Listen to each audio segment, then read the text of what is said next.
here in Silicon Valley, I'd get a manual on chips, and then I would try to redesign a computer that I designed before, say the Variant 620i, try to redesign it with fewer parts, and that became my big direction, to figure out the way to design it with the minimum number of parts.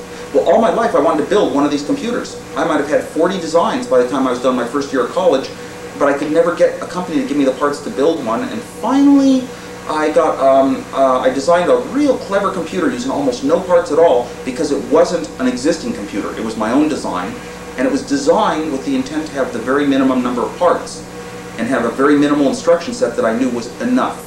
And I designed it, and I couldn't get the parts, but I was working for a company in Sunnyvale, and one of my bosses said he had some friends at the company and he'd get me some samples for free. And I gasped, because I didn't know you could really get samples for free easily. You know, but now I realize that, you know, you can if you're a potential client, a purchaser of these products. So he got me a set of chips, and I built this little computer, designed it in a couple of weeks, designed it completely, and then we spent a couple of weeks in a friend's garage and soldering it up, both of us. And we drank cream soda late into the nights, night after night after night, doing the soldering very carefully, and we called it the cream soda computer, and it worked. So and that was in about 1972 maybe. 1972. Yeah, and that was it was a small little 8-bit computer with only 256 bytes of RAM. But if you think about it, that's the computer that they were coming out with in 1975 that kind of kicked off the whole microcomputer revolution, because of the fact it was very inexpensive in '75. It was very expensive and difficult, and nobody could foresee this kind of a market in 1971 or 2. I just wanted a computer for myself. I told my dad when I was in high school that someday a computer costs as much as a house. Well, Dad, I'll live in an apartment and I'll have a computer someday. Well, okay, so this is real interesting. So we're talking about this 15th year anniversary for the Apple II, but for you, you've really been doing computers since, what did you say, since you were a senior in high school?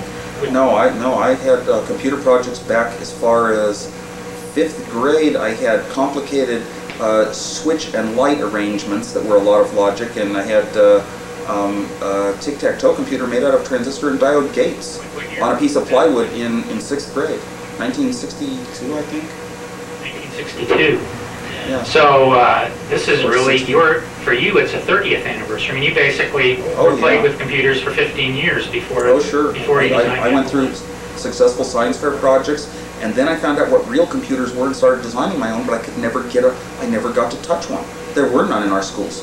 There were none. I could get it. All I could do was get a manual from somebody at a company, and I could study the manual, and I just fell in love with the fact there was this whole thing of base 2 mathematics is where it starts, you know, and there's numbers in base 2 and hexadecimal arithmetic, and there's logical operations like ORs, and then there's ANDs, and you can combine things into instruction sets and add a few instructions together to make a subroutine. It was just all learning. That was my favorite thing in life. Yeah. Well, that's real interesting. Let's move on a little bit. After the Apple II was introduced, you were involved in the drive controller and the parallel card that I know of. Both of them items that exemplify what you said about building logic boards with the fewest number of parts possible. Well, Tom, I was also involved with not only the parallel board and the floppy disk controller, but also both of the serial boards that came out, more one than the other.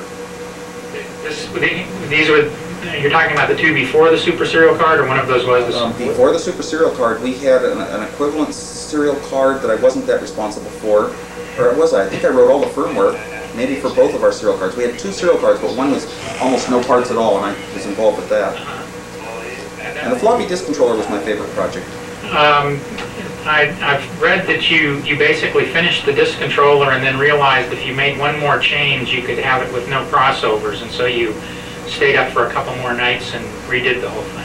Yes, well, by an unusual situation, I was not only the designer, and I would sit down and breadboard it